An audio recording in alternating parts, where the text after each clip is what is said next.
گفتم علاج زندگی، گفتم علاج زندگی، گفتہ کے دیدار منا. مرحوم کرنے کی جو تمنا ہے، اس سے مراد ہے کہ لوگوں سے عزت حاصل کرنے کی، لوگوں کے درمیان معزز ہونے کی کوشش کریں. اپنے جیسے انسانوں سے یہ توقع رکھنا کہ وہ میری عزت کریں، یہ جو ہے نا یہ بڑی بری خواہش ہے. تو کیوں آپ کی عزت کریں لوگ؟ سب لوگوں کی اپنی اپنی عزت ہے. آپ تو یہ ایک حدیث مبارکہ بھی دین محمد صاحب آئیں گے ان سے کنفرم کہ جو بندہ کسی دوستی کو دیکھنا چاہتا ہے وہ ایسے بندے کو دیکھ لے جو خود بیٹھا ہو اور اس کے سامنے کچھ لوگ کھڑے ہوں. یہ منظر آپ نے دیکھا کبھی شاہ صاحب؟ بندہ بیٹھا ہوتا ہے اور سامنے لوگ کھڑے ہوتے ہیں. تو یہ حدیث مبارکہ میں ہے کہ اگر کسی نے کسی دوستی کو دیکھنا تو اس بندے کو دیکھ لے جو بیٹھا کرسی پہ اور اس کے سامنے کچھ لوگ کھڑے ہوں. اس حد تک جو ہے یہ اس بات سے منع کیا ہے کہ آپ نے انسان کو نہیں ذلیل کرنا اپنے سے. اپنی عزت کروانے کا مطلب یہی ہے نا کہ آپ اسے اپنے سے کم سمجھتے، ٹھیک ہے نا. وہ کیوں عزت کرے آپ، ٹھیک ہے، کیوں نہ آپ اس کی عزت کریں، ٹھیک ہے. تو یہ خواہش جو ہے نا اپنے آپ کی عزت کروانے کی خواہش، یہ ہے لوگوں کو مرعوب کرنے کی خواہش. اور یہ جس نے بھی کی ہے وہ بری طرح ناکام ہوا ہے.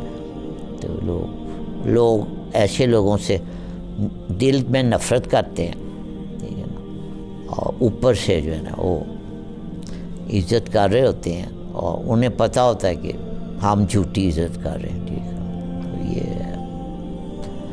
بڑی، اور اسی طرح سے اس سے ملتی جلتی ایک اور حدیث مبارکہ کیا، جس نے کسی دوستی کو دیکھنا ہو تو ایسے شخص کو دیکھ لے جو آگے چل رہا ہو اور اس کے پیچھے کچھ لوگ چل رہے. اس کا کیا مطلب ہے شاہ صاحب؟ ایک بندہ آگے چل رہا ہو، اگر کسی نے دوستی کو دیکھنا ہو تو ایسے بندے کو دیکھ لے جو آگے چل رہا ہو اور اس کے پیچھے چند لوگ چل. اس کا کیا مطلب ہے؟ اس کا مطلب ہے کہ جس کے پیچھے کوئی پروٹوکول چل رہا ہو، جی یہ ایسے مطلب باقی لوگ رکے ہوں اور اس کے پیچھے جو ہے نا ان گنت قسم کا لوگ جا رہے ہوں. یہ ہے جھوٹی عزت ہے. یہ ہے لوگوں کو مرعوب کرنے سے یہ مراد ہے کہ جن کو پتہ ہوتا ہے کہ دلوں میں ہماری عزت نہیں ہے، وہ اس طرح کی ترکیبیں ایجاد کرتے ہیں کہ جی ہمارے پیچھے اتنے لوگ چلیں، ضروری ہے کہ، ٹھیک ہے. تو جی، اور اس سے کیسے بچا جائے؟ جی اس سے بچنے کی ترکیب یہ ہے کہ آپ جو ہے وہ جو آپ کے قریب کوئی جن ملے آپ کو ایسے لوگ جو آپ کے خیال میں آپ سے کم دنیا کی نعمتیں جن کے پاس ہیں، کچھ دیر آپ وقت نکال کے کچھ وقت ان کے ساتھ بیٹھے. مسکینوں میں غریبوں میں کبھی جا کے، چلو ان کو کوئی یہ نہیں کہا جا رہا کہ ان کو کوئی دیں، کم از کم غریبوں اور مسکینوں کے درمیان جا کے بیٹھیں ضرور، ٹھیک ہے. تو پھر آپ کو مروب کرنے کی خواہش ہے نا وہ خود ہی ختم ہو جائے گی. جی وہ کیا حدیث شریف ہے مولانا کہ سرکار نے فرمایا کہ میں چاہتا ہوں مسکینوں میں رہوں, اور وہ حدیث شریف سنے نہیں مسکینوں کے بتا. جی وہ حدیث پاک میں سرکار کی دعا مبارک ہے جی سر صلی اللہ علیہ وسلم. ہمارے آقا و مولا یہ دعا مانگا کرتے تھے, اللہ کریم کے حضور عرض فرماتے تھے اللہم امتنی مسکینا و احیینی مسکینا واحشرنی فی زمرۃ المساکین. جی ترجمہ میرے مالک مجھے حیاتی میں بھی زندگی میں بھی مسکینوں کے ساتھ رکھ, اور میرا انجام بھی مسکینوں کے ساتھ کرنا, اور کل بروز حشر مجھے مسکینوں میں سے اٹھا. تو یہ ہے ہر قائد عالم کی یہ تمنا ہے, تو ذرا اس پہ کبھی کبھی عمل کر لینا چاہیے.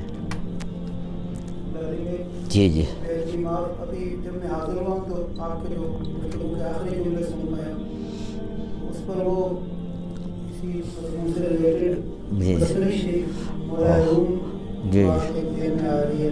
جی جی جی ابھی یہ 2-3 دن پہلے آپ کا یوم وصال بھی گزرا ہے.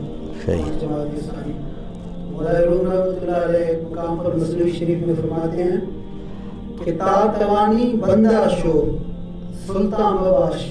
واہ. تا توانی بندہ شو سلطان بباش, زخم کش چون گوئے شو چوغام بباش. واہ.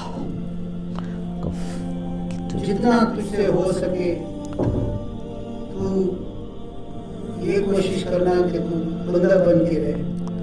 سلطان بباش کبھی چودھری یا حاکم بننے کی خواہش مت کرنا, بڑا بننے کی خواہش, عاجزی بن کے رہنا. وہ کیسے آپ آگے فرماتے ہیں زخم کش چون گوئے شو, کوشش کرنا کہ تم گیند بنا رہے, گیند کی طرح رہے, بلہ کبھی مت بننا. واہ کیا بات. یعنی کہ اس کا مطلب ہے کہ مظلوم بن جانا ہے, اگر چوائس ہو تو مظلوم بن جانا ہے, ظالم نہیں بننا. اگر زندگی میں چوائس ملے تو مظلوم بن جانا, ظالم نہیں بننا. اور اگر زندگی میں چوائس ملے تو سادہ زندگی گزارنی. اگر چوائس ملے تو سادہ زندگی گزارنی.